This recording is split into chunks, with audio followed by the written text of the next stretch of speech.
10 लाख लाडक्या बहिणी अपात्र ठरण्याची शक्यता। लाडकी बहीण योजनेमध्ये आतापर्यंत 5 लाख महिला अपात्र। आता आयटी खातंही तपासलं जाणार। सरकारचा मोठा निर्णय।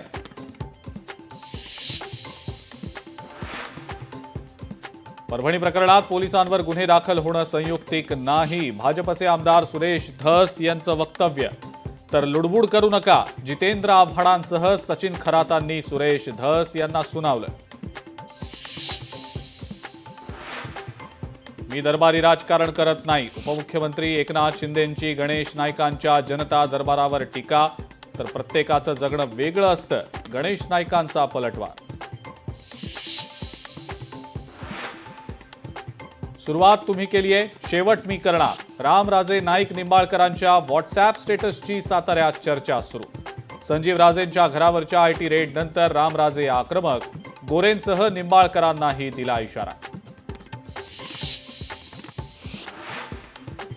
अभिनेता राहुल सोलापूरकर पुन्हा बरळले। डॉक्टर बाबासाहेब आंबेडकरांबाबत वादग्रस्त वक्तव्य।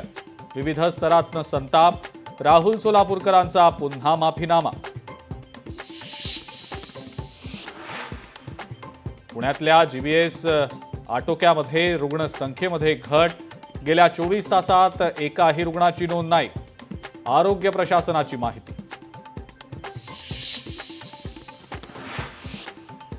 पश्चिम महाराष्ट्रात सर्वाधिक अपात्र लाडक्या बहिणी। तर पुण्यामध्ये 4 चाकी असणाऱ्या लाडक्या बहिणींची सर्वाधिक संख्या।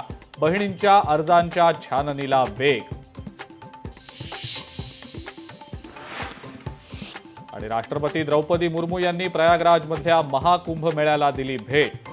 त्रिवेणी संगमावर राष्ट्रपतींचं पवित्र स्नान।